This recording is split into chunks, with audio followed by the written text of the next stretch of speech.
Welcome, everybody. Happy Mother's Day. Excited to be bringing Yafi back. Yafi, welcome. Hello, hello everyone. Happy Mother's Day. Awesome. And this was kind of funny because we were sort of talking about this and we're scheduling it in and then I was like, how about this day? And you're like, oh, that's Mother's Day. And I was like, yeah, well, that's perfect. And we're like, well, we did that last year. And I was like, oh, perfect. So we had you come in and share the Hathor energy last Mother's Day. So here we are again, our year Mhm. anniversary. I guess we could make it a thing if we want. But thank you for coming back in. I think My pleasure. it's divine. I think it's perfect. We are this weekend. I'm sure everybody's been seeing all of the posts around the solar flares. I heard that you can even see them in Florida. Are you able to see I them? have not been able to. I go to sleep pretty early. That may have something to do with that, but I will say that last night I stayed up until 11 p.m. and I looked at the sky and I didn't see anything. Wow, okay. Yeah, I haven't been. I've been popping outside from time to time, and I'm a late night person, so they haven't been really showing up here in Big Bear, and we have beautiful skies. So, but I know yeah, in Sedona, people have been posting pictures. So, um, Yeah, I've seen some amazing pictures. even like Tennessee, like some really southern. So, oh, I heard even was it Puerto Rico? I think actually had reported seeing it as well. So it depends. But how are you feeling? How are you feeling with all of this solar flare energy? How's that as a channel? Are you able to sense it all?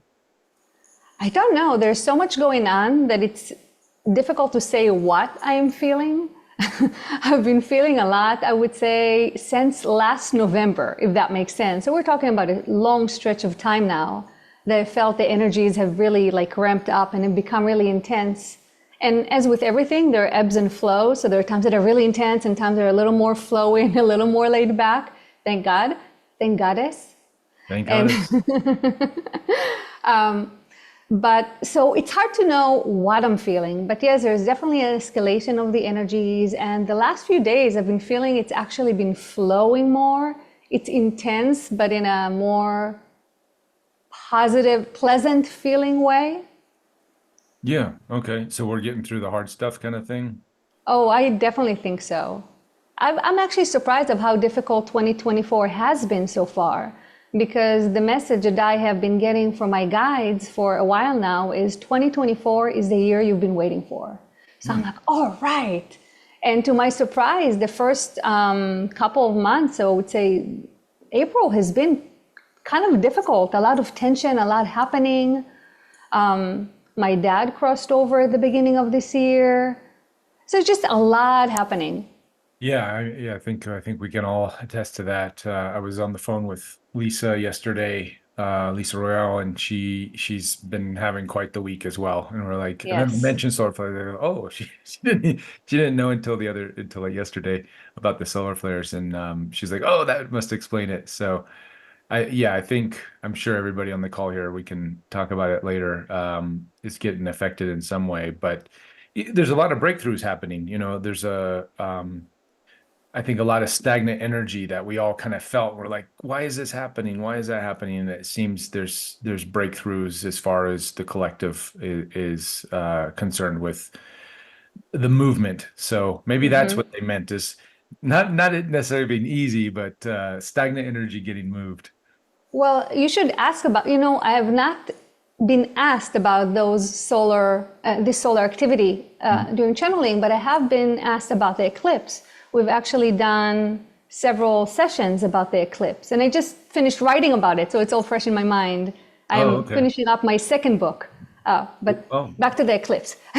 So oh, I was okay. channeling about the eclipse, and the eclipse from last year, and then this eclipse. And the guide said something really interesting. I haven't heard that. There had actually been an alignment this time around of 18 celestial objects. They call them stars, apparently things that we do not even consider stars, they see as stars. So 18 celestial objects. We're obviously not aware of all of them. And the number is also significant. And the energies have been the energies of endings, of completions. So everything that has not had the opportunity to resolve is now being pushed up to the surface. So all the loose ends can be resolved. Everything that needs to be, it sounds scary, but it's not, like burnt out, like all the loose ends that need to be burnt. That's what's happening right now. And that was the energy that came with this specifically last eclipse. Yeah, that makes sense. I think they're related. There's going to be some relation. I can't wait to dive into the channeling about that because I was talking to Ron yesterday as well with Lisa, and he came in a couple weeks ago after the eclipse and sort of did our eclipse hangover interview broadcast, and we were talking about the solar energies, and he goes, "Yeah, I've got solar hangover now," and I'm sure many many of us are going to have that this week with the craziness. Well, in regard to the eclipse, what were some of the keynotes, key takeaways that came across since you did so many channelings around that? Yeah, just a few. And like I said, it's all about the energies of endings, of completion. And I think it's not, it's kind of a big, big pattern, big cycle of completion. Mm.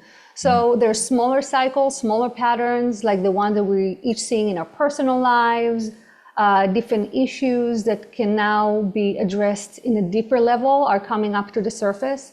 But we're also seeing it worldwide with different behaviors, different areas in the world that have a lot of tension and a lot going on. We're seeing it politically. So all the political systems that are most broken and most corrupt, everything is coming up to the surface. And it almost seems like everything is worse, but it's not that it's worse, that it's just more apparent. It's more out there, more in a way that we can no longer ignore or not address. And when yeah, for sure, that's absolutely that's what I'm seeing as well. And when did you channel your book again? Conversations with Earth? Yes, so this started in 2020 Hmm. and it spans approximately 3 years. And at the beginning of each session where I channeled, you have the date. So you see exactly Okay. when the session took place. So that's Conversations with the Earth. And the book that I'm finishing up now is Conversations with Hathor, channeling the Divine Feminine. And I was surprised when, you learn so much writing these books because when I'm channeling it, it doesn't really stick fully. And then going back to it and reading and organizing it adds so much insight. It's really Welcome to my world. fascinating, yeah, fascinating journey to go Yeah. back. And so now I went back and I discovered that I started with Hathor actually before all these channelings. I kind of consider this book the beginning of my channeling, but apparently there was before that because Hathor came up right away. And then a lot of this happened, and then Hathor afterwards continued, and also during, of course. So the second book that I'm writing now like hugs this book and before and after, and goes all the way to this recent eclipse that I touched that also. And what's interesting about the second book, Conversations with Hathor, that it includes, this has a little bit of that, but Conversation with Hathor even more so includes a lot about the process of channeling and just finding that trust, finding that flow. I also started practicing with other beginner channelers. So they had similar issues and questions and things to deal with. And I find this to be very relatable because channeling or learning channeling is a specific activity, but the general pattern, the general process, it's what we're all going through. We're all learning how to be a clearer vessel. We're all learning how to process emotions and how to work with our thoughts and emotions in a more healthy and flowing way, and how to deal with our own ego and our own thoughts and our own shadow, whatever you want to call it. And how does that fit into the picture? Yeah. And so Oh, all right. of this, yeah, becomes so relatable and so relevant to everyone, not only to channelers. And how do you find that inner trust? How do you know if you're making it up or you're really channeling or not channeling, really listening to your intuition? So the second book has a lot of that in, and I kept a lot of that. Like I thought it was transparent here, and then I went to started the other book. I'm like, wow, there's so much process in the learning.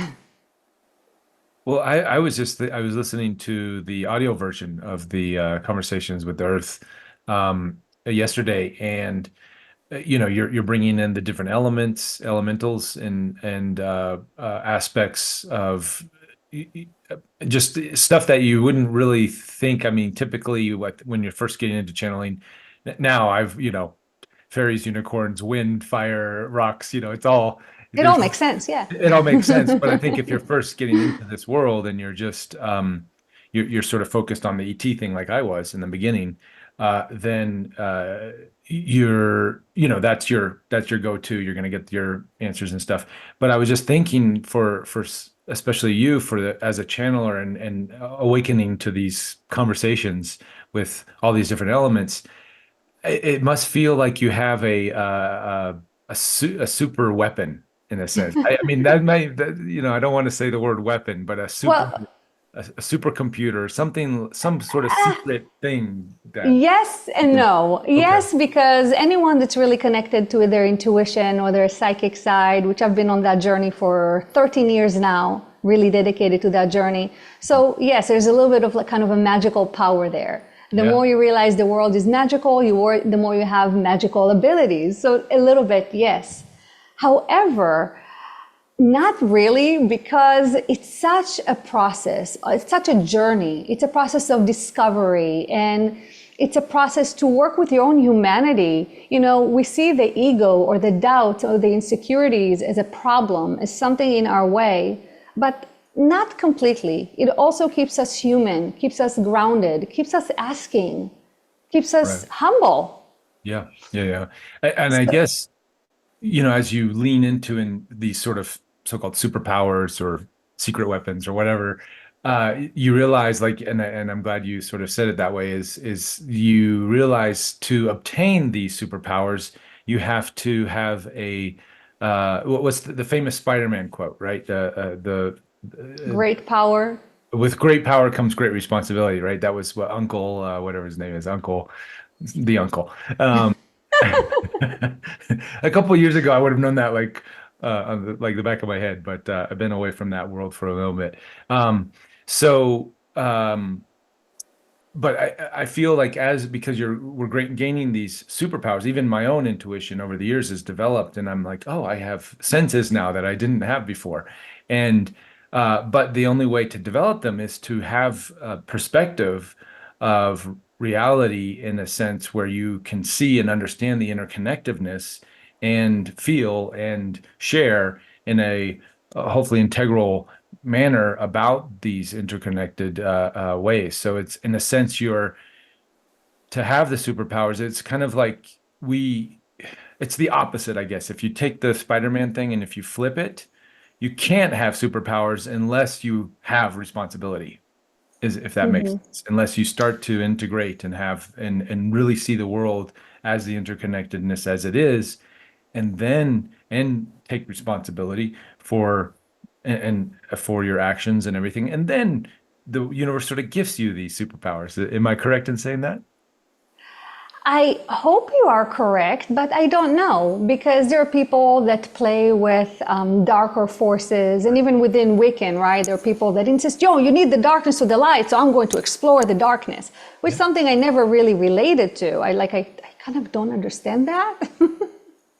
Like, on a Something for personal everybody. level, yeah, but I think you can dabble or dive into your spirituality and lose touch of the humility and the humaneness and kind of surrender to your ego in a bad way and lose awareness of where you're really coming from.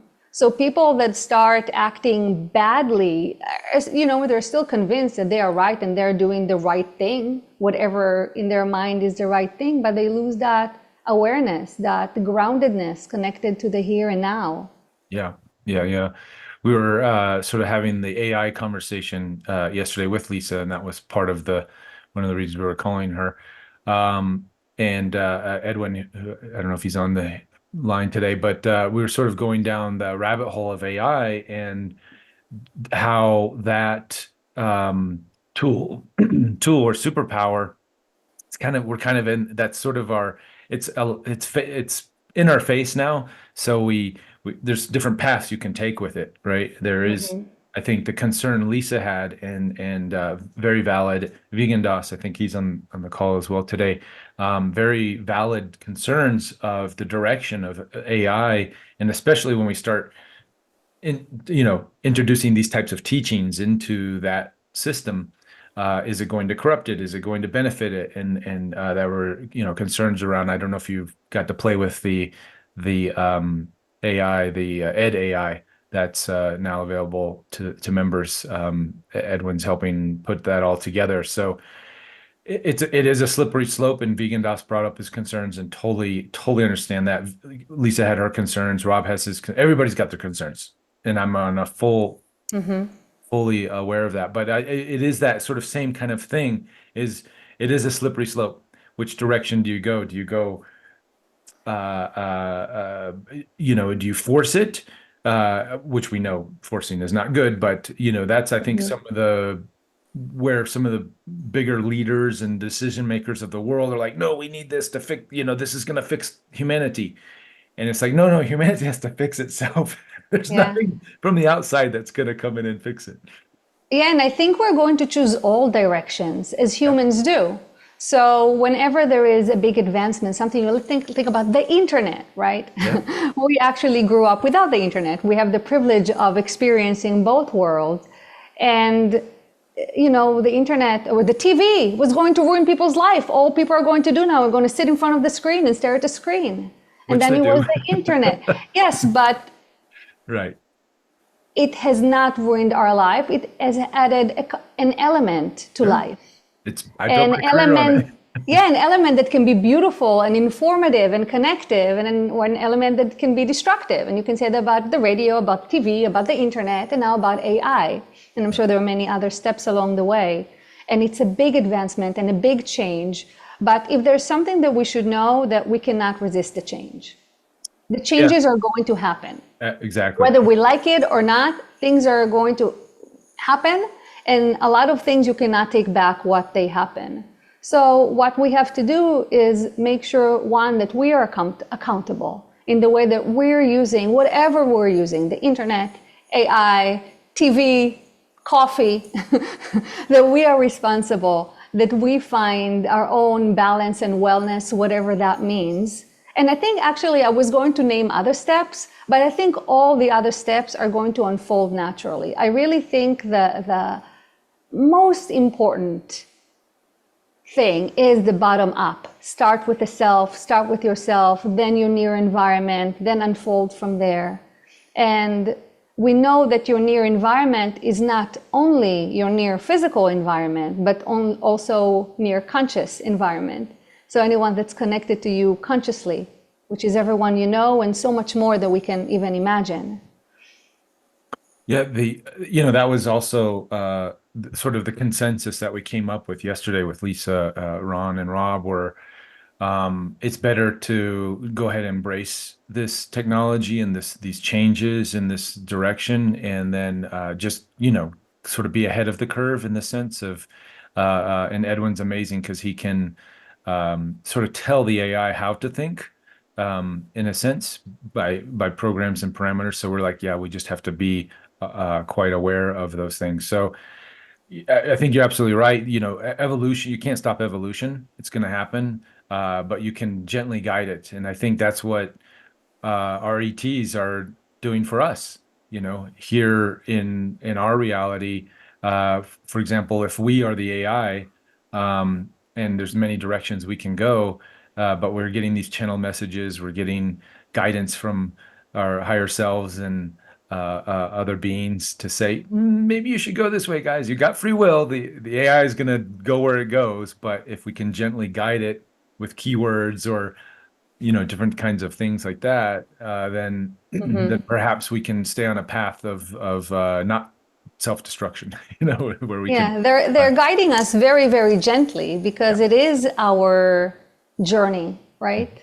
Not only our responsibility, but our journey. If we chose to come here to accomplish certain things, we don't want other people to do it for us. We think we do sometimes, but we don't want anyone else to come and when we do, take away our opportunity to learn and experience and grow. That's why we're here. Right, right. But when we do sort of leave it to someone else, it always ends up kind of going sour, right? Not exactly the way we wanted it. Exactly. Especially when we think, when we kind of take our, uh, um, when we're not, and that's what's happening in politics right now. It's happening with the world. The checks and balances are kind of loosey goosey, and then things get out of hand. So maybe we'll pursue that a little bit more with when you bring in the Hathors. We can ask them about that.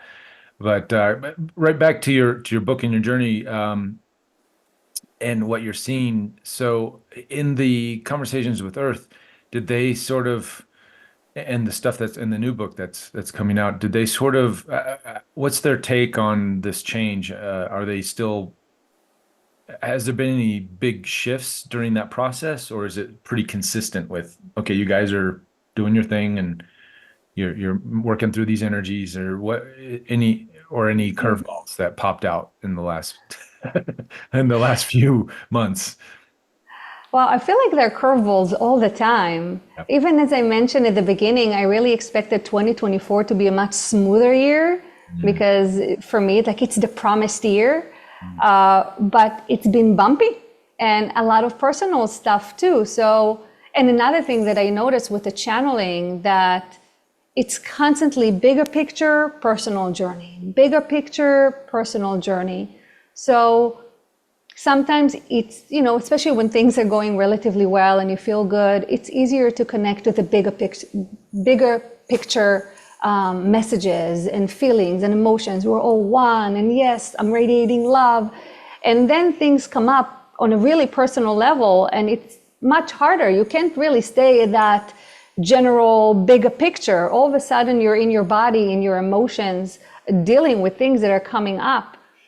And I see those all as curveballs because, like I said, when it's yep. general, when it's far from you, it's much easier to deal with in theory. Like when I'm helping, it's different when I'm counseling clients, right, or doing healings for them, then I'm dealing with it on a very personal level in my life with my sister or whatever. Sure. So for me, those are the curveballs, is when things get really, really personal Mm, and it's no longer a general conversation, but feeling with your own feelings of rejection and abandonment that you didn't even know you had, or that you thought you resolved when you were 12, or whatever story you told yourself. And these things come up in your life, and all of a sudden it's so real. And then you have to deal with the emotions that come up, with the stories that you're used to telling yourself, and you still have the situation to deal with, because these are real life situations that are triggering. And then you have to deal with the patterns of the world and the energies of the world and all the people around you. So for me, those are the curveballs, just when it gets really, really personal and really real. well, is that do you think it was sort of designed that way though?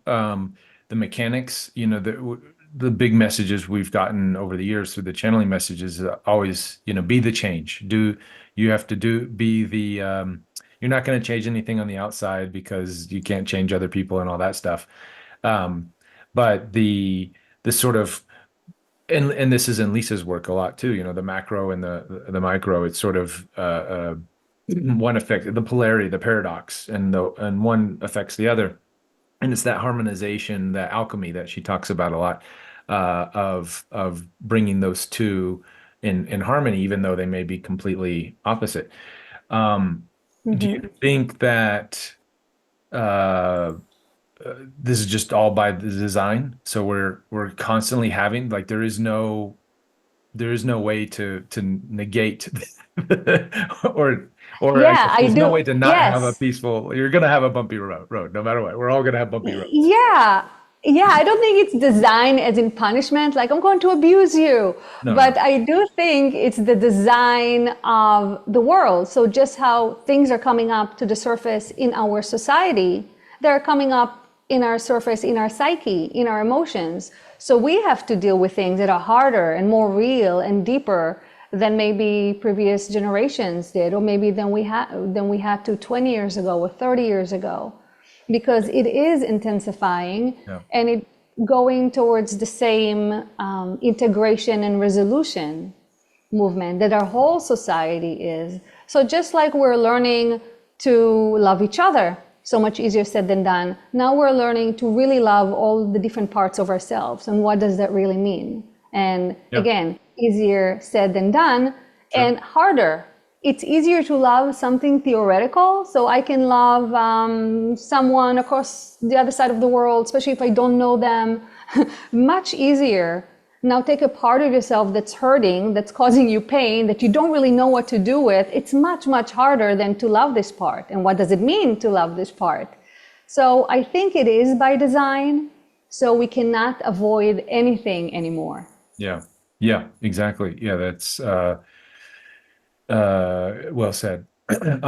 Did you were you aware of Chris Bledsoe when he was on the show? Did you happen to catch his? Oh, that's right. You were there, and you actually talked to him. We talked about the Hathors. Okay. Um, did I forget at that time? I don't think you did any channeling at that time. Have you been in touch with him? Have you A little continued? bit, just a few messages. Okay. Did he ever get a Hathor session or anything?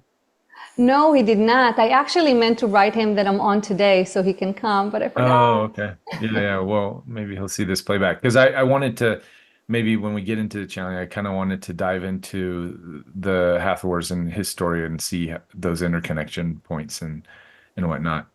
Um, let's see. So we'll save that for after for channeling. What else was I going to say? Um, but let's open up to questions for in the audience because before you get into channeling, or maybe I think maybe everybody might be eagerly waiting for channeling. But okay, I have a quick question before that. Um, but guys, go ahead and raise your hands if you have any questions. Um, so you also were channeling. There's that thing. I use the thumb a lot, so my screen. I I think it's an Apple thing. But I saw recently you were channeling Isis about like Trinity, the idea of the Trinity. Is Isis coming through these days more or less, or is that common for you to pop in? ISIS has been coming through more since I got into light language. Oh. So just like I was surprised that Hathor is like my main voice Hmm. in channeling, I was very, very surprised that when I got more and more into light language, it became obvious to me from the inside that this is the frequency, the energy of Isis, and that they work together, and that Hathor conducts a lot of field tuning. So different sounds, different tones, chants, also songs and chants. But Isis, she tends to go more for spoken language, Hmm. and she speaks light language. And it's really beautiful and really interesting because the way I perceive it, especially at the beginning, maybe because it was new and I was paying attention to everything, when she utters those words, I could see light coming out and interacting with especially the spine, with the body of the recipients. And the words would actually be movements of light. It's so difficult to explain. Movement of light that would just go, and also similar to the hand movements, that they would go and weave around the spine and do different things and go into different parts of the body. And often people would be able to feel it and relate to it. So an example, I was doing it with Ra of Earth while he was on a podcast, and he wanted some light language. Hmm. And all of a sudden, I noticed that Isis was specifically sending it into his head, and they were doing something in his head. So afterwards, I asked him, "Where did you feel it? Where did you feel it?" And apparently, not only he felt it in his head, he had a head injury that inside of him, he didn't say it out loud, he was asking their help with. Hmm. And I saw as I was saying the light language with my eyes closed, I could see the energy going to his head and working in his brain and doing stuff. So it seems like the spoken words of the light language actually not only are conscious, but they're working with us in a very physical level, a way that can get to the physical. It's very interesting. So Wow. for me, that has been my main exposure to Isis. Hmm. And because of that, I was curious, can I channel her verbally as well? So Hmm. we called her several times, and indeed, she can be channeled verbally just like Hathor. There's definitely an overlap with their energy, but also a distinction. So they're, in my experience, they're both a part of this divine feminine essence. Yeah, yeah. That's what I was kind of wanting to ask. How do you tell? How do you tell the differences between, okay, this is Hathor, and I guess I know everybody when they're channeling, they get familiar with a specific energy, but for me, Yeah. it's such a So it blows my mind. it's a texture. So the Texture. same ways you can recognize different people by the sound of their voice, right? The voice Mhm. has a very unique texture. There are Okay. even machine with voice recognition, and they can pick up a voice, even distorted, and they can know exactly what person it belongs to. There's something very unique about our voice. So if you take that and expand it and realize that there's something very unique to each of our own frequency in general, and just like we're able to recognize different people, I'm able to recognize different spiritual sources because their texture is slightly different. Can you tell us a little bit about the texture, Isis texture compared to Hathor texture? What are the Yes, differences? yes. So Isis texture is much more airy Okay. and more. So let's start with Hathor. I feel Hathor is a wider scope. Hmm. So, and I guess I would say, and I don't even know if these words are accurate, but a closest, like Hathor may be a collective and Isis is the being. But again, I don't even know if that's accurate. But Hathor feels more broad, more general, more encompassing. Okay. Hathor also feels, although she's very soft and fluid because she's very feminine, I also feel like strong groundedness with her. She has a really strong connection to the earth. So there's this groundedness, Mhm. while Isis feels lighter. So it feels airy, it feels lighter, it feels higher pitch. Hmm. So these, I would say, are the main differences that I am Okay. experiencing between Hathor and Isis. If you had to take, let's say, Hathor energy and compare it to another energy that maybe you've channeled or experienced, and then Isis compared to another, which would you just categorize Hathor more or similar, like if Palladian or just to throw out, many of the different ideas and he's on the show if in our Oh galactic my sense. goodness. Yeah, and I've channeled a lot of these. Yeah, It's in the book. I actually just opened the book. I'm like, I have Arcturians in the book? I nice. didn't remember. Wow, I don't know what I would compare it to. Let's see. So maybe Isis feels similar to Pleiadians, Okay. and maybe Hathor feels more classic Syrian. Okay. Yeah. But not exactly. Well, it's really hard to tell because there are a lot of textures within them. Yeah. There, Sure. but yeah. So But to I mean, for compare, for me, because I'm more familiar with the galactic energies, so that for me, I can really identify with that. For me, Syrian feels more earthbound, or when I think of like nature and Mother Earth, like that feels more Syrian energy, and then Palladian feels more airy fairy. yeah, you're right on. Yeah. Actually, yes, you're exactly on. So what's really weird is that I channeled and I put it out there, and I was even doubting myself if I should, because like I've never heard that. That's really strange. But when I channeled, they said indeed that Syrians have to do with earth energies, the actual energy and electricity that's a part of the earth. Mhm. And Pleiadians' energy is actually related to the Fae and the fairy world, which I've Oh, never yeah. heard. So it's very Okay. interesting, and it's cool that you just said that.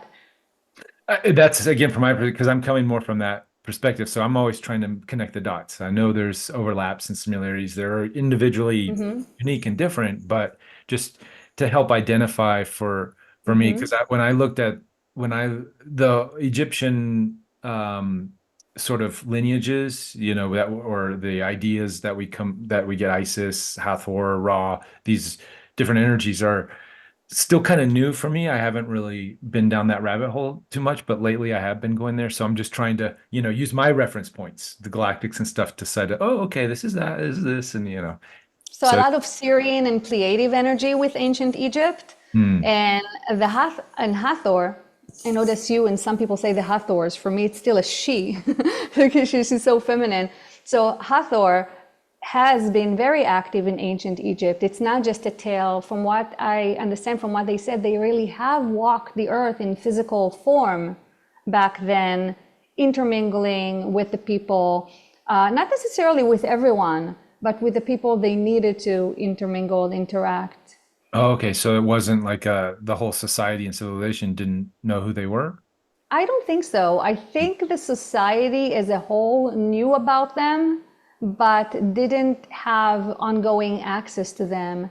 And I think maybe that is a part of why ISIS emphasizes teaching women and not only men, because when the information is also given to women, it's also shared with the family. It's a way to spread it to the whole populace and not just a selected group. I see. So even at that time, there was a strong male dominating force, you think, going on. Absolutely, Yeah, absolutely.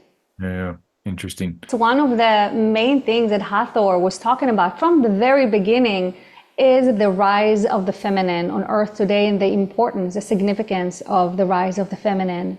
And let me just say that the feminine doesn't necessarily mean a woman, feminine, male, masculine. There is some natural tendency towards those polarities.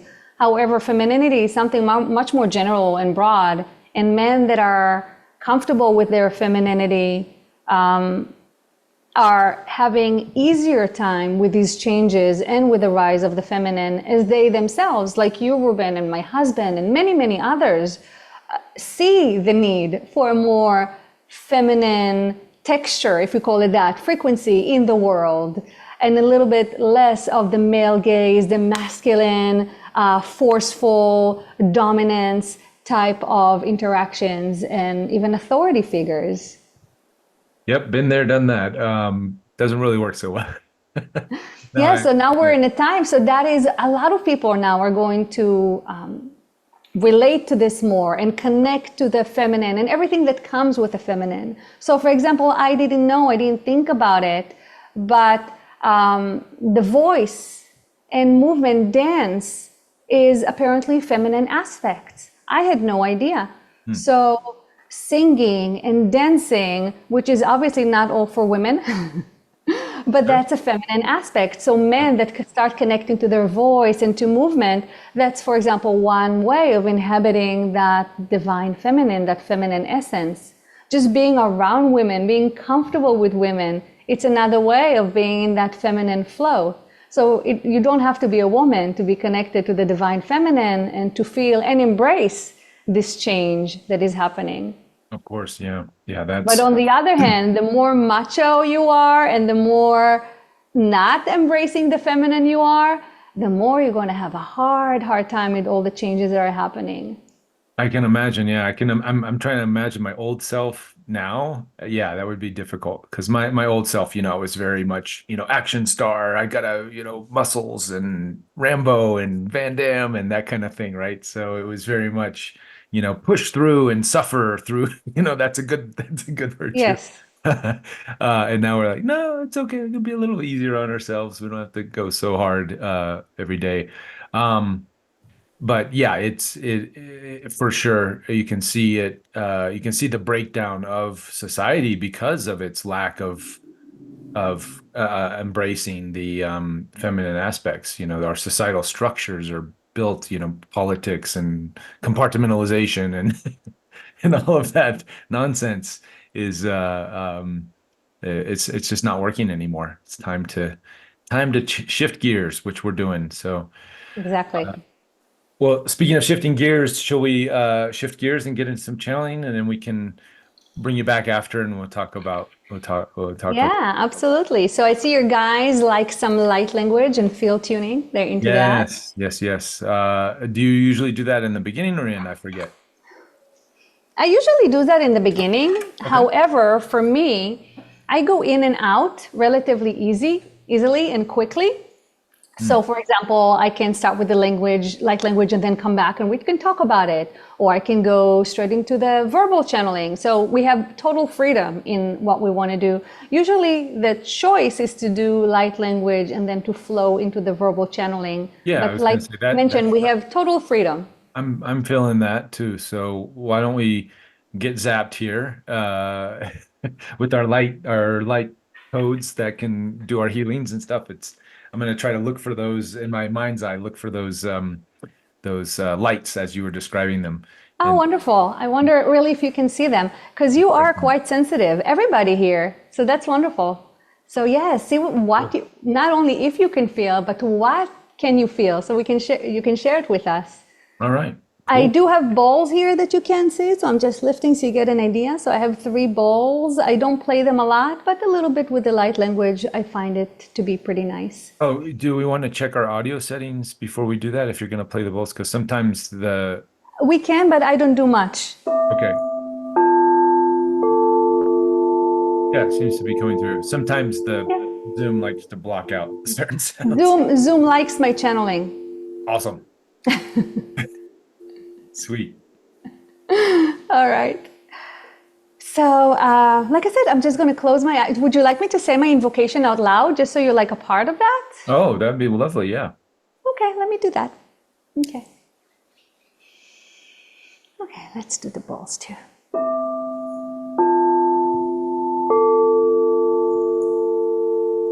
I play in love and light.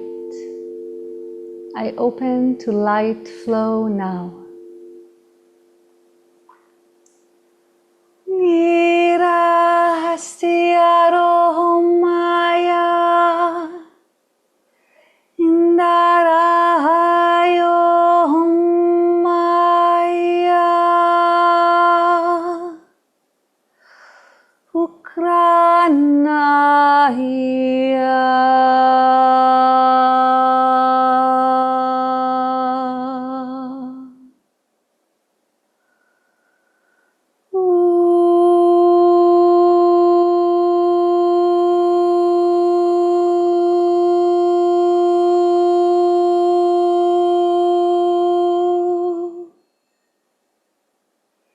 Nirayahastirana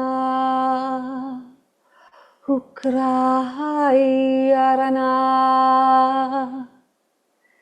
Ekranom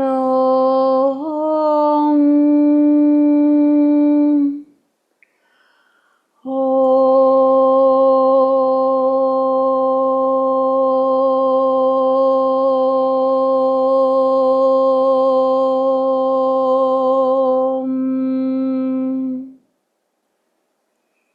Iranaya Arakada Siranaya Hira Hatura Panna Akerestiana Kiria Horastianuma Hiruhup Ara Yakarania Tista Harap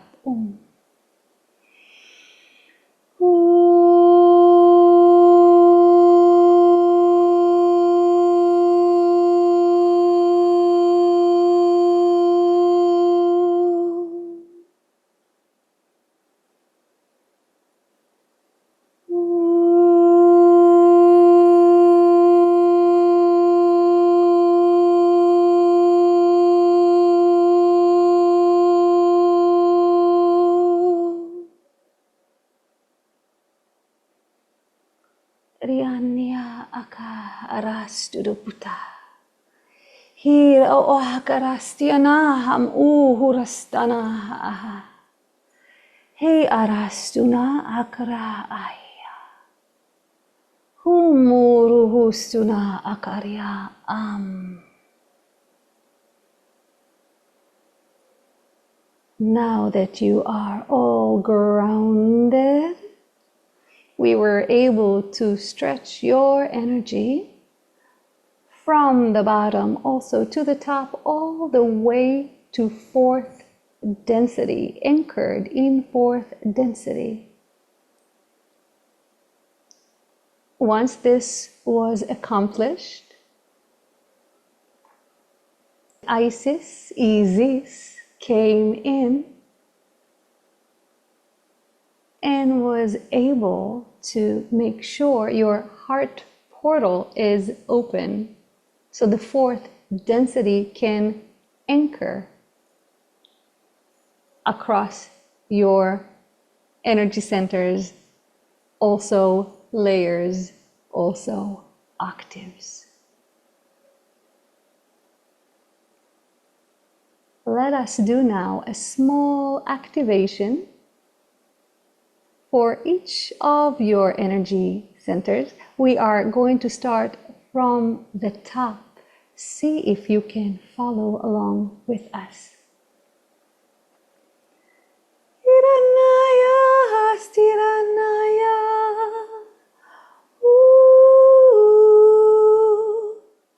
Hiranya Horastia. Herania Horania.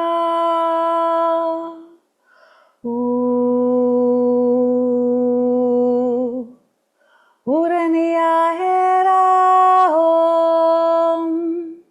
Urusti Hero Om.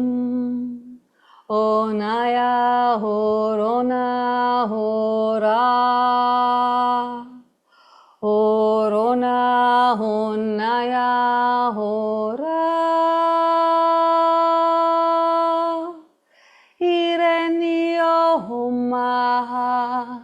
Irenia Hom. Eranu. Hukruae Hario Hom. Heranio.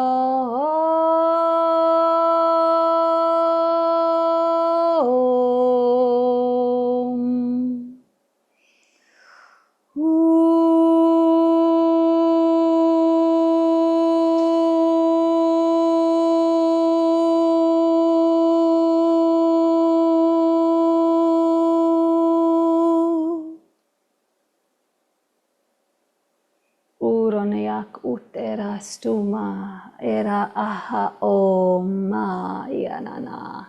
Irostunararianaham.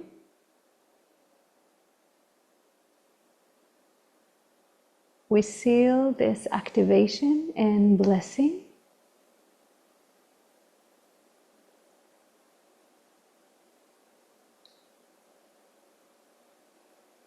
And hope you can feel your connection to the physical and your earth.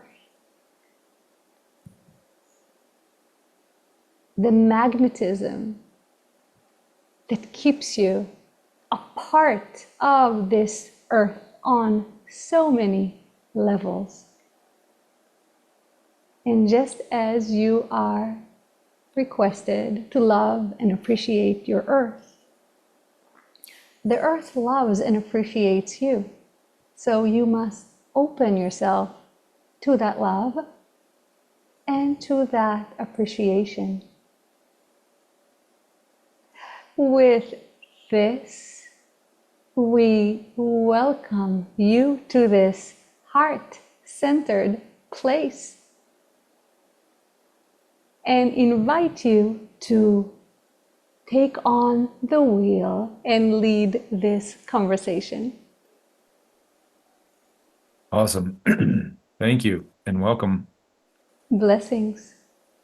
Definitely felt that one in all kinds of places. But it was primarily, yeah, the crown for me, the crown and the heart. And then at the end, I felt more kind of this grounding. So thank you for Excellent.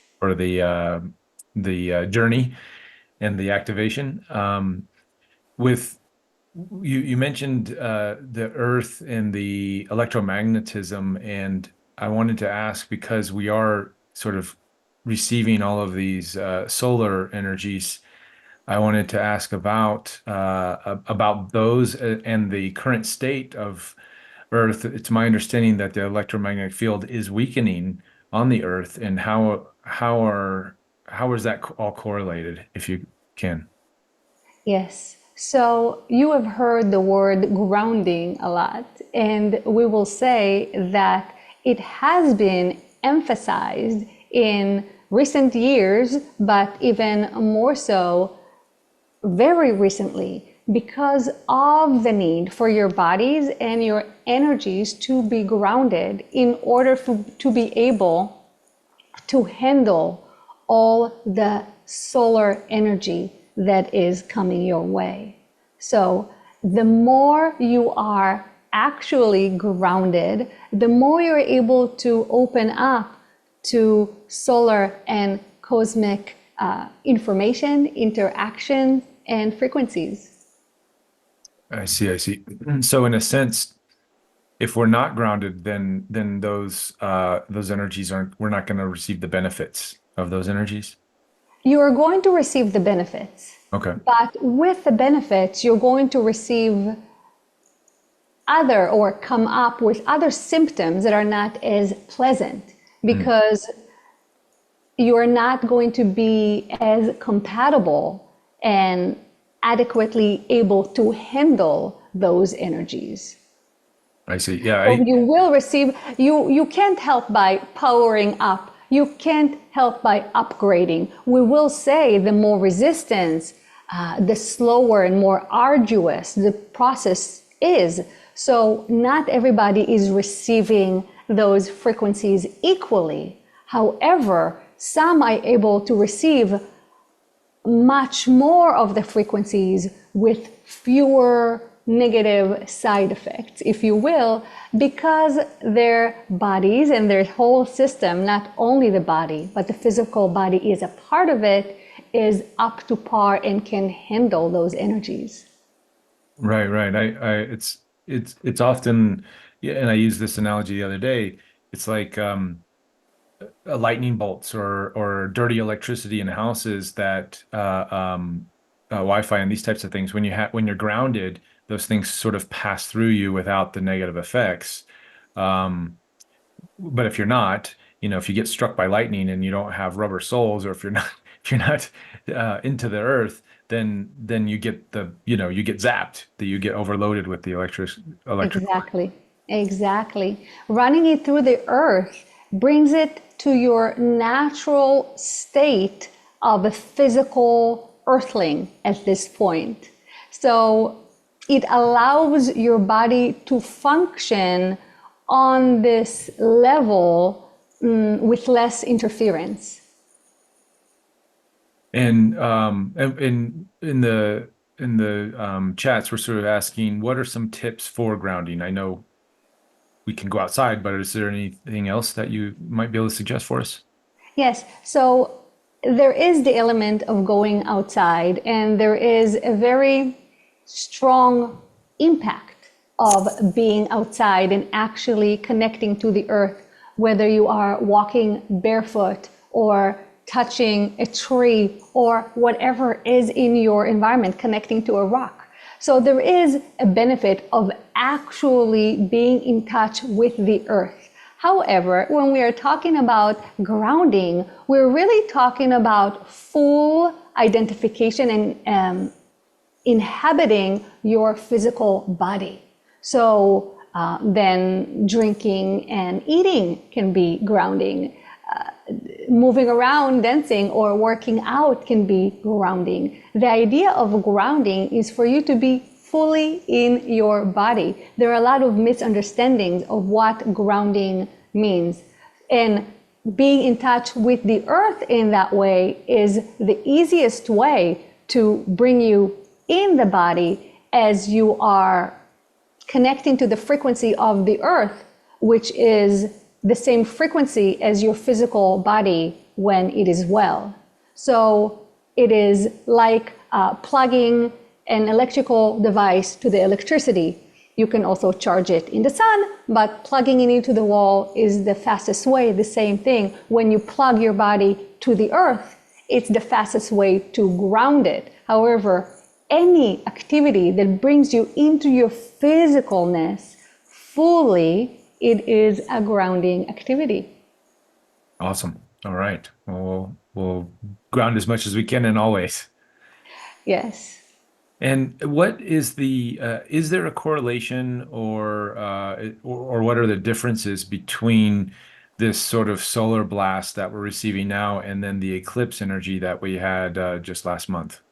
Yes, absolutely. This does not happen by coincidence. These things are set in motion. We cannot even say for a long time, as it's just the way things are, it is.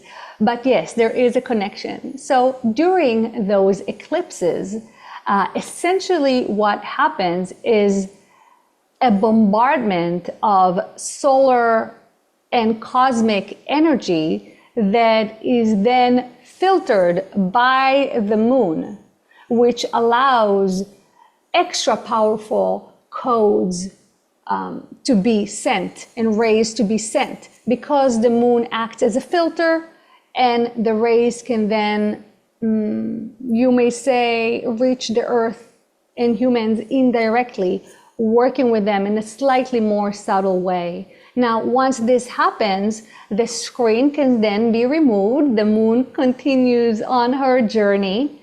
And now you have a much higher concentration of these codes, of these frequencies, and a greater ability for all living beings to be able to work with those frequencies and handle them. So now we can handle some of those more directly. And that is what we're seeing coming from the sun. Those are related to the light codes that were sent to the earth during the eclipse. However, those are ones that do not require the filter, that can now reach us directly and continue working with us. Now, we mentioned the eclipse were related to ending, to completion. Mhm. Those energy rays that are coming from the sun are, as you may say, is laying down the nest for the new to be born. I see. So would it be okay to sort of say the the eclipse would be more of a feminine energy and the solar flares that we're receiving now are more masculine? You may say it that way, but we will just add that the rays that are coming to Earth right now are more balanced. So they're not exactly masculine, Okay. but they are more integrated of the Okay. feminine and the masculine, which is the difference than before. Oh, okay. So energies that were coming from the sun before were perhaps more masculine and not and less integrated. That is accurate. Okay. And just to clarify, going back to the eclipse, going through the moon, we associate moon with feminine energy. Is that sort of a feminine filter then that was transmuting some of these solar energies coming through? That is accurate. Okay, interesting, fascinating. Um, and what is Hathor's role in all of this? How is Hathor navigating these energies and Hathor being here guiding us on this journey? Yes, so our essence, the Hathor essence, is very strongly related to the earth, the actual energy, electricity running through the earth. So we are here with you during this evolution, this upgrade. The main difference is that we have a wider perspective. So we are seeing what you are seeing as an earth dwelling being, but we also have a deeper understanding of the earth herself, of the different dynamics that are happening, the different influences, different beings, different objects, different solar objects that are interacting. So our relationship is being a part of it and holding the space for this change. We are driving it from the inside and holding space for it from the outside. So we have several functions Hmm. in this shift as we are having it, making it with you, but also as an outside force, observing, holding the space, facilitating, and guiding you. And I'm assuming you're working with several galactic energies in this cradling of humanity as we go through Yes, the shift. there are many galactic families and groups and individuals that are working with the Earth at this time. We would even say more than ever, which is a very big statement, because there has been a lot of involvement, much more than humans realize. However, right now, there is more involvement than ever. So you don't even have to look back. You can and ask questions about ancient past. You can look and focus at the here and now and see what is happening. And this is, as you probably realize, it's just the beginning. Well, speaking of this past, because I was going to go down that path, during the Egyptian times, and that's where we have sort of the larger reference points of the Hathor energy. Um, During that time, was it what was the Hathor's role during that time? So, similarly to now, there was an awakening of awareness. And a part of this is the awakening of the awareness to your connection to the earth, to your, you briefly mentioned magical abilities before. So, your magical abilities in connection to the earth, your own consciousness and the earth. This is a part that humanity is still missing today. However, it is changing as the divine feminine is rising, and so is people's personal connection with the earth and with nature and working with it that way. So that was also the case in ancient Egypt. And our role was to make sure certain things come up to the surface and can be used and can be utilized. However, also to make sure that the information, the knowledge, the technology is then not used in a way that would cause further damage to humanity. So once again, we had a dual role of bringing forth the energy, teaching selected individuals how to utilize this energy and use it in practical ways, but also to protect it from influences that will not be in the highest good for humanity. And sorry. And was that is that because of the fall of Atlantis, those technologies were misused? Yes, but this is just one example. This is a pattern, a common pattern, where we can call it technology, although a lot of it is spiritual technology or energetic technology, where technology needs to be protected from misuse. There are a lot of players at hand at any given moment. So you, for example, are worried about how humanity will use AI, or humanity is handling with different changes and progress and development. Well, it's not only humanity. There are many, many actors that are involved behind the scenes. So when we're talking about spiritual technology of a very high level, there is a lot of interest, not only from human groups, also from others. So it becomes very important for the need to protect it. And yes, that is a part of what happened in Atlantis, but Atlantis is just one example. It's a normal journey, normal process. And would these be like crystal technologies in the past, more related to that world? Crystals are tools. However, the main driving force is consciousness. So when you talk about sound and frequencies, when you talk about crystals, when you talk about water, when you talk about different minerals, these are all tools that work with your consciousness. So consciousness is always the driving force. I see. And now for like the same sort of idea with AI as a tool, and we were talking earlier how the direction can be going one way or another depending on the input, depending on the consciousness, and how it's used. Exactly, exactly. The consciousness of the humans, and then in turn, the consciousness of other players that are involved, whether or not the humans are aware of them.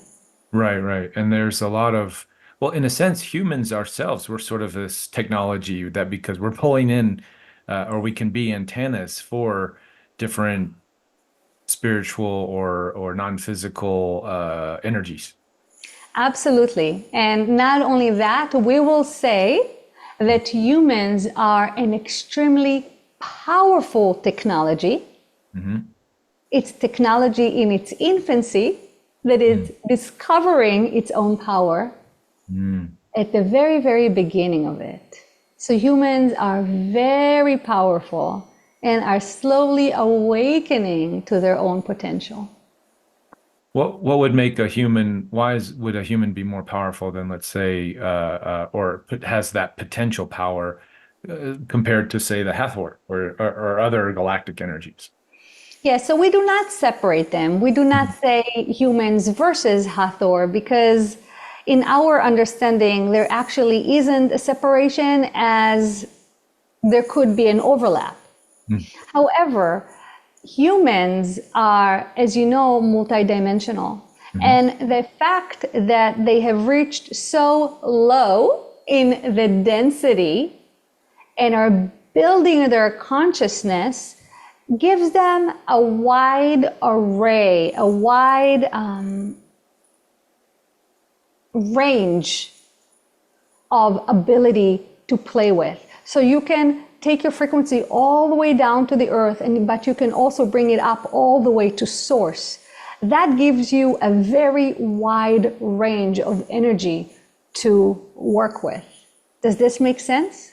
And Yeah, then gives you a potential. Right now, as a human, you're aware of this much, but it gives you a very vast potential to utilize your own consciousness and then to learn how to work with your environment, again, in combination with the consciousness. I see. So we still have, I mean, these are all potentials, these are directions that humans can go, but it sounds like we're just stepping into these tools. And we talked earlier with Yafi about so this responsibility with great power comes responsibility and vice versa and how that works. And could you speak a little bit about those mechanisms? It's like the chicken before the egg. We're kind of like, do you, do you integrate and make the connections and then you receive the power, or do you have the power and then you integrate, or how does that work? Yes. So we will say that integration and preparation is important beforehand. However, it's constantly triggered by the development and the pressure. So if you didn't have pressure, if you didn't have stimuli, you would stop growing pretty quickly. You have some inner drive, so you would grow, but then you would stop. That constant poking from the outside is what forces the grow and the development. So it is the chicken or the egg. However, in this case, we do have what came first. The decision to grow, the decision to evolve must come first. Yeah. Yeah.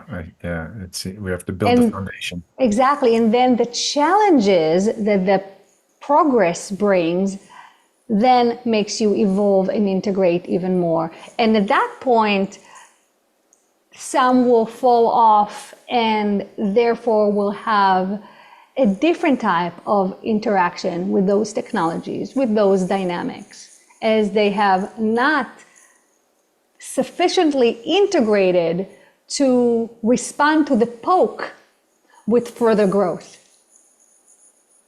Right.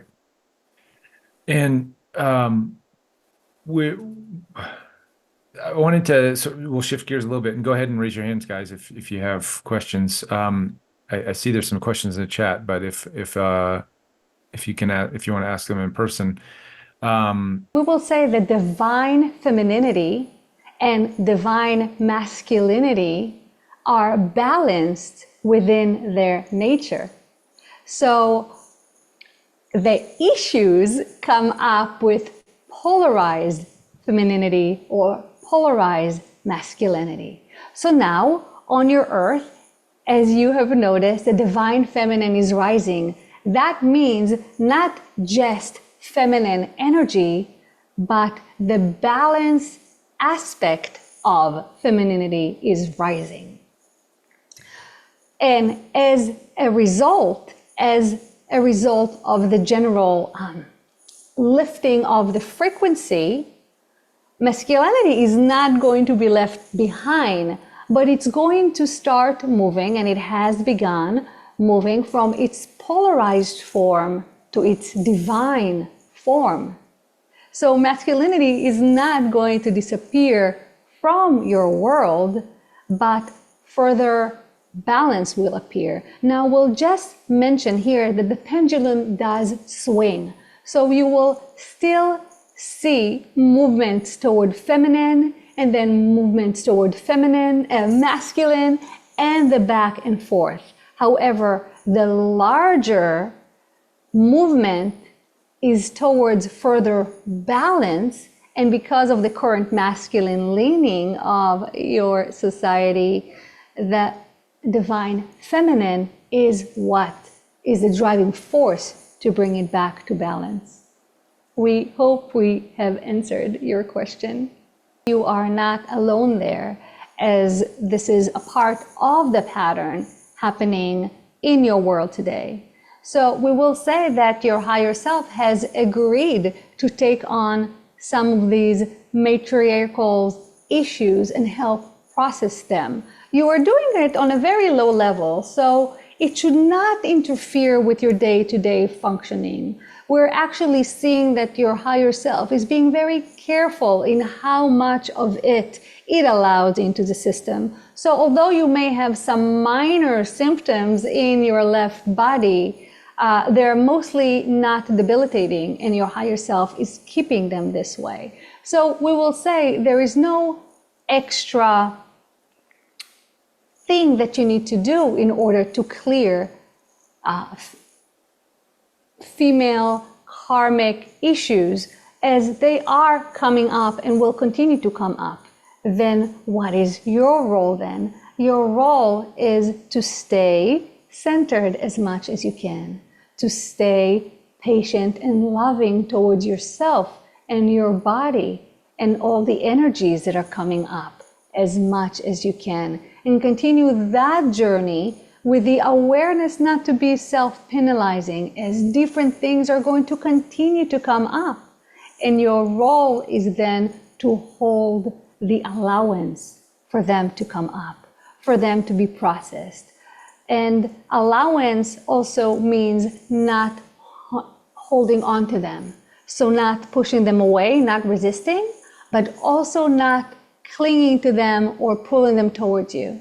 Learn to be as allowing as possible while working on maintaining your own wellness, your own balance, your own clarity, so you can excel during those changes. I'll do that. Thank you for that clarity. I really appreciate that. You are very welcome. All right, Ben's up. Go ahead. Greetings, Hathor. Greetings. Could we move into some darkness, please? Topically, because in the world that we live in today, there's sometimes a tendency to steer away from the darkness. And from my understanding, the darkness is really that which remains unseen and unacknowledged. And I think that there's a mechanism on the micro and macro levels. Again, in Yafi's book, there's a consistent theme about the role that we have, the responsibility for our own frequency, and how that affects the collective consciousness and the reality that we experience. And with the surfacing of these areas of pain, which we're currently seeing on the planet, what is the mechanism for us as individuals to honor and explore our own areas of darkness and to purge that to contribute to the collective? Yes. So you mentioned that you cannot ignore darkness. However, you'd be surprised how many of you do so quite regularly. So you may be referring to darkness around you. And as we mentioned, there are difficult situations around you. However, in order not to ignore darkness, we suggest not ignoring the darkness that rises within. So, if you think the problem is wars in the world, look within yourself in the warring voices that come up within you. Is there a way to treat those voices differently? Is there a way to perceive them differently? It sounds oversimplified. It sounds like that cannot possibly be the solution to world peace. However, we promise you that it is. So, not avoiding the darkness means not avoiding the darkness, which means unknown and unpleasant aspects of the self.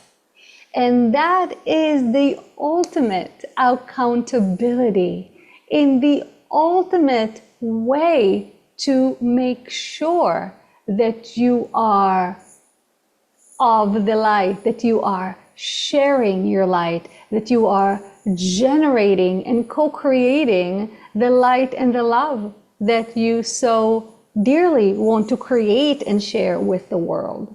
So yes, there is darkness. However, the darkness, as you mentioned, is darkness because it is unknown. It must come up to the surface and it must be dealt with.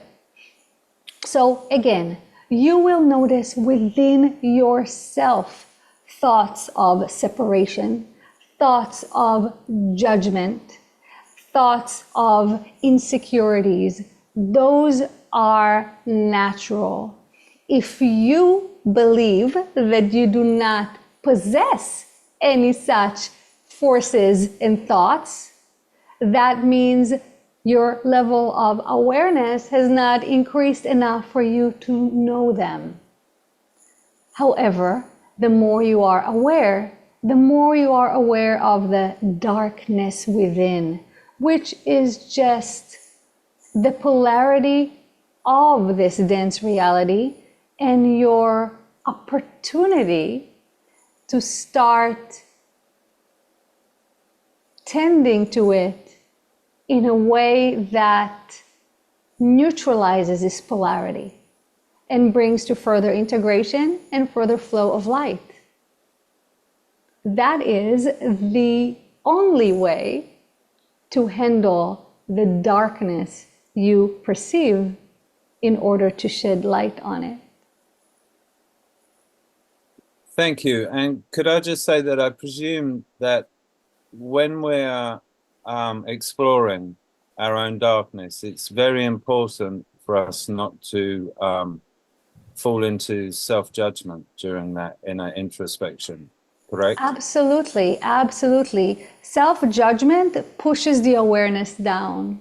So in order for you to be able to be aware of all your different parts, you must provide a space that's conducive for awareness. And think about it.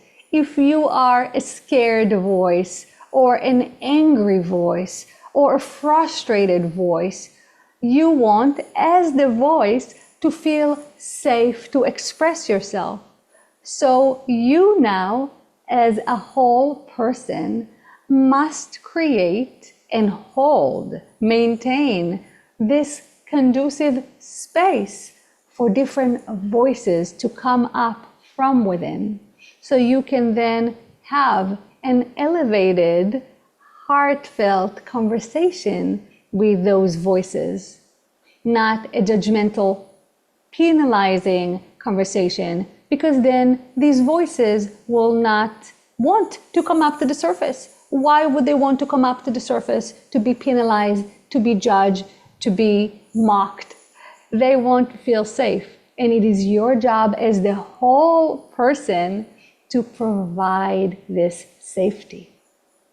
Yeah, so when we fear them, we're just pushing them away. We're denying them and not holding space for them to be heard. Absolutely. When you fear those voices, you're just reinforcing the dynamic of them being left in the darkness as unknown, undealt with. Yes, and just to close, I presume that this would be the only path to us accessing and living in our true power with true responsibility. That is accurate. Now, we will say it's a process that happens in layers and happens what you experiences over time. So there's no need to have it all in the here and now, as some of you, preciously so, want to experience it all now and resolve it all now. It is now how it works. The all now is already all resolved. Your linear experience, however, is the one that's in the process of evolving. So you must experience it linearly over time and in layers in order to experience this kind of healing and integration. Wonderful sharing. Thank you and blessings. You as well. Thanks, Ben. I had a question of sort of this idea of this darkness, and I want to go back to our history lessons here in the Egyptian times and that's sort of our closest reference for the Hathor energy. It was sort of my understanding that was 5,000-6,000 years ago, we had the fall of Atlantis, and then we were starting to rebuild civilization, and then we had this with the building of the pyramids and other structures around Earth. Maybe that happened prior to that period, but this sort of rise and fall of energies, the dark, and then the light comes in and sort of does its thing, and we have a good time for a little bit, and then all of a sudden it gets dark again. And I'm wondering, what were the mechanisms at the time? What were the reasons for the Hathors coming in at that time? Yes. So we came in order to bring up the awareness, to bring up the knowledge, to push forward another cycle of enlightenment and awakening. However, if we bring this to the conversation of the darkness, you would say that the consciousness of the people was yet unable to hold their own darkness. So the process that we're describing right now may seem obvious or make sense to your listeners right now. However, not to everyone, and even more so thousands of years ago. Such work seemed very difficult, very unapproachable, very different than what was accepted and known by the people. So although we were there with our, you could say, amping the energy towards evolution, the momentum was such that it couldn't get to the tipping point. So we had to retreat. We had to pull away our consciousness and our energy in order to allow things to unfold naturally. And now we are here again, and we are delighted to experience with you the progress that humanity has made. And now with our energy, not only ours, but yes, with our energy, there is enough momentum, and people are able to handle the layers that are being peeled off. A lot of you that think that they can barely handle it don't realize that you are handling it. You're doing such an amazing job. However, your awareness is more open, so you can perceive more of the process that you are doing, the journey that you are on. So you are able to handle those energies much, much better than in the past. However, your awareness is also more expansive, so you can see all that is wrong, all that is happening, but it's not wrong. It is just is what it is. Your awareness is what is expanding. At that time, was there a version of humanity or groups of people that stayed on a path and perhaps phased into a different reality, where the others, the majority, let's say at that time, at least in the timeline that we're on right now, the majority perhaps decided to stay in their denser realities and not look at their shadow? Is that So did not that happen? exactly, because the divide was bigger. So the beings that were able to leave left the earth. They were already able to come and go in that way, and they just left. However, the people that were here, humans that were here in fully physical, were not able to ascend, but your terminology. However, what they were able to do is maintain the high frequency with the knowledge and then disperse into the society, becoming then seeds for the next enlightenment. And that's where our mystery schools and those things come from? Exactly, exactly. Interesting. All right, The people that are closest to you, and it really is from the closest and then goes far, are a closer and a closer mirror. You can even think how they are more like you behaviorally. They're more like you genetically. They're more like you energetically and pattern-wise. That is why they trigger you more. But that just means that those are your opportunities to still see what is being triggered. As we mentioned before, people that think they do no longer have those issues are wrong, is that they do not have the awareness of these issues. So the people that are close to you are holding such close mirror that the awareness is there, and it is an opportunity to see what still within you gets triggered. Thank you and much love. Much love in return. So yes, our identity, especially when we are interacting and speaking with an individual or through an individual, is individuated for practical reasons, for practical and management reasons.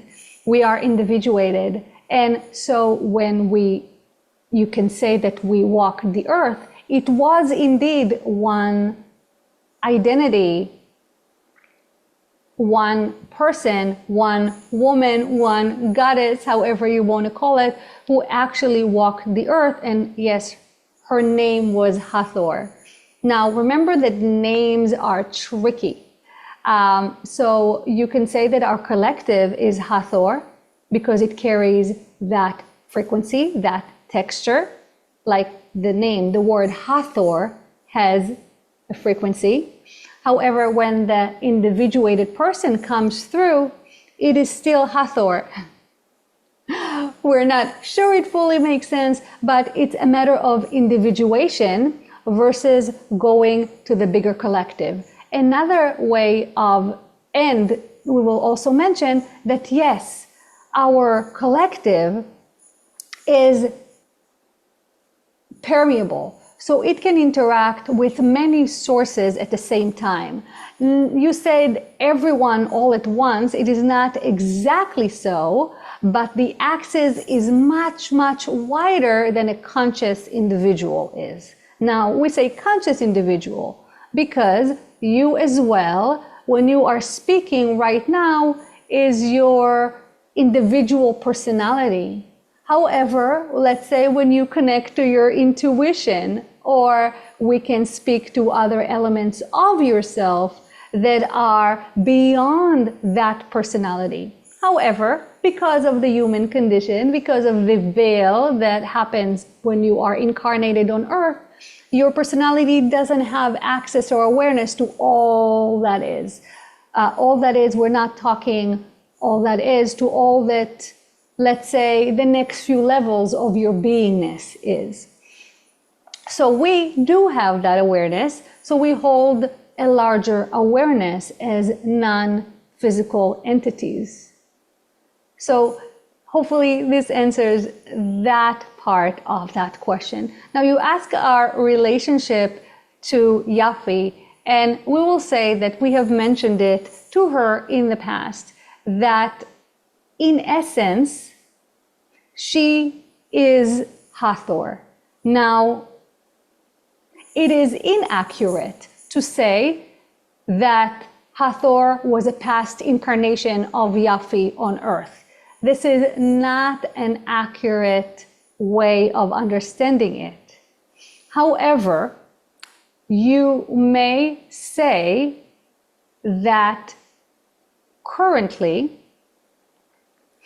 Yafi, the Yafi frequency, and the Hathor frequency overlap and include each other. And you may say that this is an ongoing process that you can, if you see it linearly, it comes and goes. However, if you take it on the consciousness level, not on linear level, it is just there, and the awareness of it comes and goes. So there is an element of becoming. Yafi recently had the realization that this process of channeling is her becoming Hathor, that is a better way for her to understand the relationship or the assertion that she is Hathor. However, this is an accurate way from the linear perspective. From a conscious perspective, it's a matter of spot of awareness. As if you, as a personality, awakened to Christ consciousness, you are awakening your awareness to your being a part of that bigger consciousness. We hope this makes sense. Yeah, I wanted to chime in and just sort of make the, I'm glad you brought up the Christ consciousness, because I feel the beginning part of the question, or the beginning part of, as Hathor was describing how things worked, it was kind of similar to the Christ consciousness, and then we have the being, Jesus Christ, that was a physicalized manifestation of that bigger collective. That is accurate. And that's sort of what Hathor back in the Egyptian days, that's what the Hathor being was, a physical manifestation of the collective consciousness of Hathor. Not exactly. Not exactly, okay. But because there is also an individuation. So even within the collective, not in the physical, there are beings or entities that can then individuate themselves. Okay. And that leads to my next question around, there's many people that make the connection to the white buffalo calf woman in Native American traditions, sort of making that connection to the Hathor energy. Can you speak on that a bit? Yes, yes. There are many entities in different cultures that speak of our essence. So we have been given different names, different attributes. But yes, it is of the same essence of the divine feminine, of the archetypal mother that is then connected to heaven and earth. I was wondering, what is it exactly that singing and dancing do in physical reality? Wonderful, wonderful question. It has so many ways to answer it, and we will touch a few of those elements. So We'll start with the singing, the voice. The human voice is an extremely powerful tool, and it can be used in many, many, many ways, but it is your bridge of different realms. So it's a way to manifest a physical wave that transcends physicality. So that is your voice. And one of the elements that applies to both movement and singing is joy. So the idea of creating and creating with joy or through joy is extremely powerful for the vitality of humans. It is a part of your creative essence. So you have several elements here. So one, you have the element of creation, creating voice, creating movement. Second, you have the element of being in the flow. So when you sing or when you dance, you have the opportunity to enter a state of coherence that includes your physicalness, your physicality. And that action, that beingness of being in the flow is also extremely significant to your development and evolution. Let us see if we want to mention anything else. We mentioned the element of creation, the element of being in the flow, and the element of movement. So not only you are in the flow, you are moving energy. So there is a difference between sitting still and connecting to energy and moving energy that way, and between moving physically. The actual act of moving physically moves energy in your body. Now, if you are moving physically, dancing is done for pleasure. If you are moving and moving energy, and your intention is then on joy and on wellness, and this can be done with awareness or without awareness, you are then moving energy in a very specific way that supports your evolution. Beautiful, thank you. You are very welcome. Real quick, Hathor, would you care to share a few words on the reason for your recent physical return to the planet? Yes. So Ben has revealed to you our little big secret.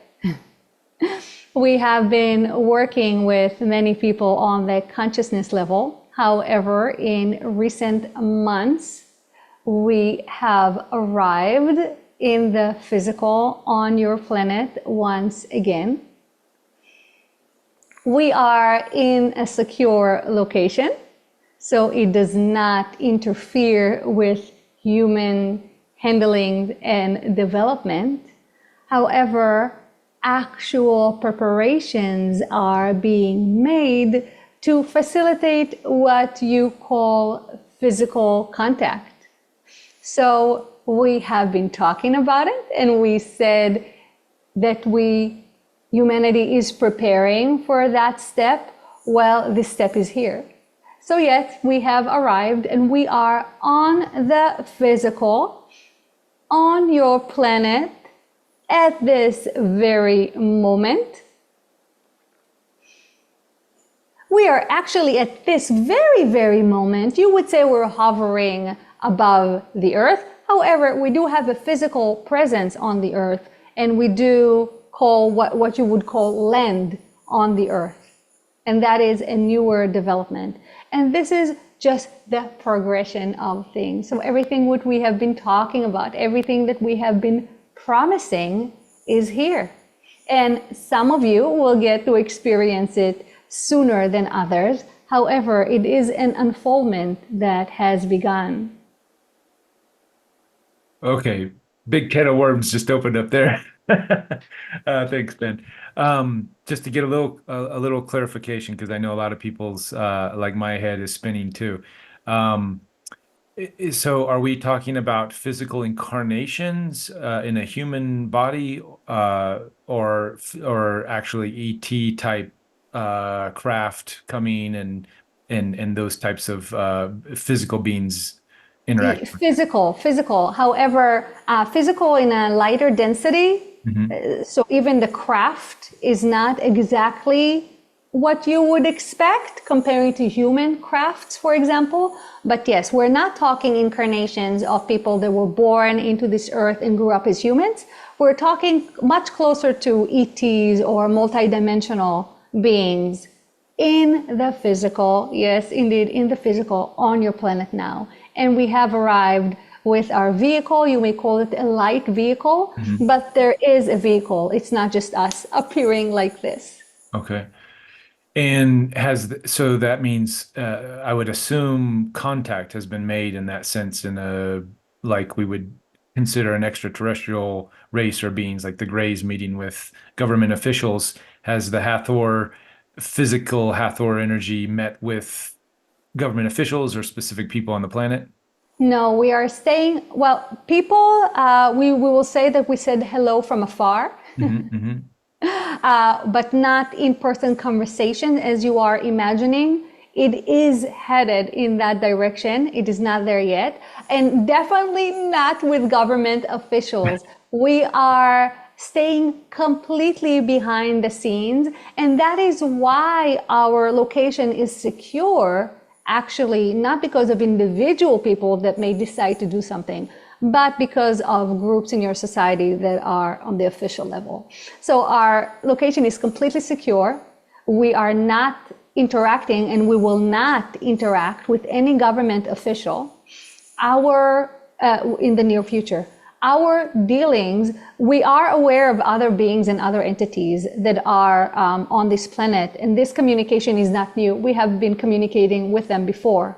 However, what is changing that for humans, the contact is going to become more and more physical. And we're using the future term, future tense, as until now, we are getting closer in physical proximity, but it's being done very slowly and very gradually for many, many reasons. So that is being done gradually, and steps are being taken towards full physical contact with individuals. So it will begin with individuals, then with smaller groups, and we do emphasize smaller groups, and it will grow from there. But it's going to start on the very, very micro level. I see. And we had our guest before here in the portal, Chris Bledsoe and his family. Is that is that sort of kind of the idea of how contact would be made with the Hathors, his experience? This is one way. So it's not necessarily how others will experience it. That is what we mean. The person you're referring to, Chris Bledsoe, has a very specific kind of interactions with beings that we will say are of Syrian origins. We do not sure if he's aware of it or not, but they are of Syrian origins. And those interactions are ongoing. For other people, he is on a specific track. That's how we can say it. Other people are on different tracks. So, for example, if we take this vehicle, Yafi, her track has been very heavily concentrated on the consciousness through channeling, although its consciousness connecting to the physical, as her physical body is a part of this process. And this is a part of the preparation. So Yafi, for example, will not spend 10 years or whatever capturing images of orbs because she is on a different track. Sure. She will see more orbs and more spirits in that way. However, it is a small aspect of the journey. Awesome. And going back to what you were just saying about this, Yafi integrating the Hathor energy or becoming the Hathor, um, and that's sort of the same with all energies in a sense. Am I correct? Where we even doesn't matter our birth, where we were birthed from, or our sort of lineage, archetypal lineage, we can still adapt and bring in other energies that may not be of our sort of origin story per se, and we can become or transmute and turn into Hathor, Christ conscious, Octarian, whatever it is. Am I correct in saying that? You're correct, but this is all from your perspective. Okay. So Oh, in your perspective, you're calling in new energy that was not a part of your origin story. mhm. In the all there is, it's always been a part of your origin story, but now your awareness, your curiosity is awakening to that aspect of yourself. Gotcha, gotcha. Well, I know there's other hands up in the chat, but we are pretty over here on our time, so we'll go ahead and bring the channel back and close this out. Certainly, we send you our love and gratitude as always. It has been a pleasure to be in your presence, all of you lovely souls. And now we will return to the background, returning your Yafi to you. Thank you so much.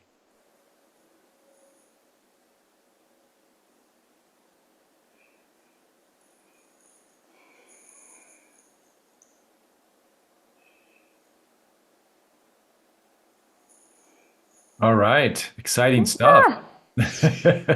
Oh, everything is so bright. I can barely see the screen. All right, we'll give you a sec to get your bearings. Hi, everyone. Hello, hello. Wow. I'm assuming since Ben had a little insight there and sort of like helped us get that question, and I'm assuming this is an ongoing realization through the channelings that the Hathor energy is getting closer and here on in a physical sense.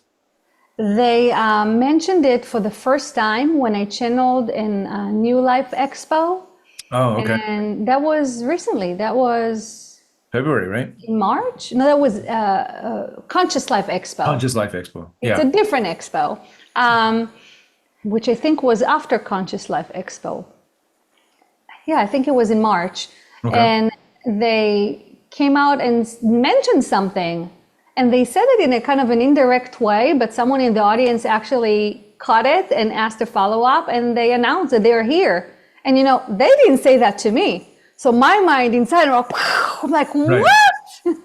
Right. I think we were all kind of thrown off guard. I mean, as it was being said, I was imagining, being birthed in the physical, like, because that was And- sort of what we And were talking I about. did have a sighting a few days before they said that. I just didn't connect it because I was doing contact work already. So I was connecting it to the work I was doing and not to them. But my husband and I saw a big light in the sky that was moving somewhat irregularly. And only afterwards, I had the realization that this is probably Hathor, which is really exciting. And how is that in correlation with the blue butterflies in the background there? Oh, I don't know if there is a connection. I mean, there must be a connection because there's a nature thing, but I've always loved butterflies. It's been my animal totem. They presented themselves to me. And there's something that I resonate very deeply with the blue butterfly.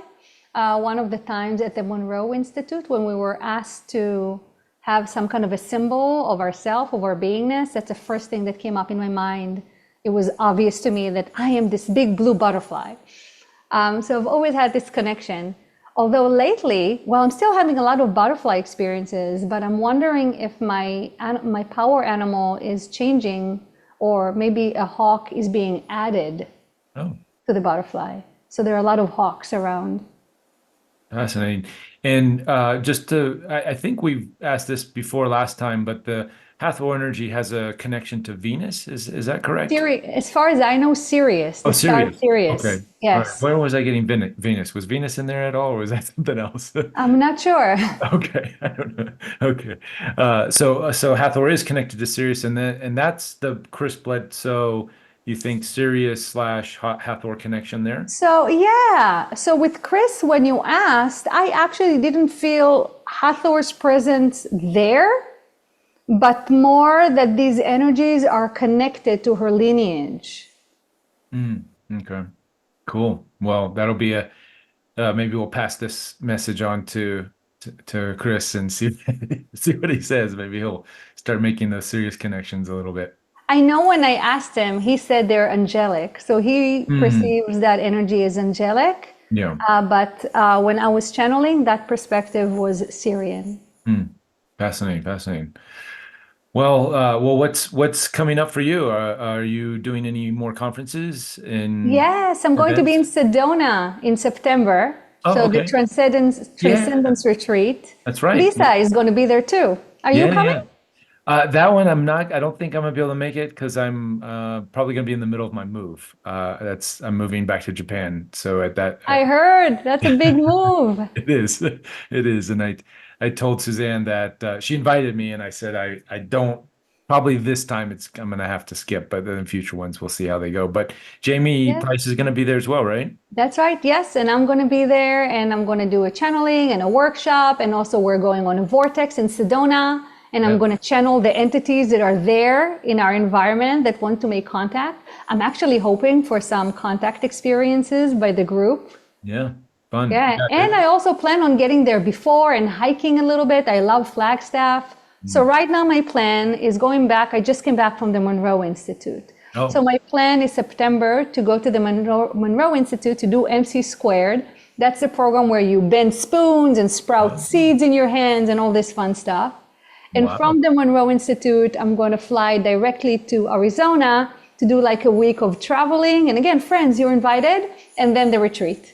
Very cool. Very cool. Thank you for sharing. And if anybody wanted to reach out to you, are you doing private sessions? And Yes, I do private sessions, groups, events. I do channeling on Zoom every Sunday at 1 p.m. So they can jump directly from my group to the portal to continue the channeled fun. And what else? I teach light language. That's really, really great. It's a beautiful module of 5 lessons in small groups. And basically the way I see light language and teach light language, I basically teach you how to be in the flow and how to express it with your voice. And we do different things together, breath work and exercises and meditations and practice light language. And it's really a fun journey. And thank you for sharing your journey. Today's light language was super powerful. I don't know if it's because I'm tuning in a little more, or I know you did light language before for us, but it seems like it's growing or getting more refined on your end as well. Probably all around, Yeah. probably everything. We're all growing and tuning up, and everything is becoming more and more, I feel like, specific for us and for our frequency. Yeah, I was feeling specific points in the body during certain parts of the transmission. Yeah, yes, especially I really felt when they were going through our energy center, I really felt how it started from the top and it went to the bottom. Yeah. And at the end, there was this long ooh that came also before. And that ooh, that specific ooh, I felt as it was very interesting. So it felt like a line that's being drawn through our body all the way down, down, down in a very like strong, concrete way. If that I was makes going to sense. say that's exactly what I felt. Oh, great. I first in the beginning I was feeling sort of crown and then heart going back and forth, and then at that big ooh was it was like shooting down into the earth. Exactly, Oh, exactly. cool. Yes. See, I'm getting it, guys. Hey, cool. All right, thank you, I'll come Yafi. back and hang out. All right, take care. I'll see you See you in a bit. soon.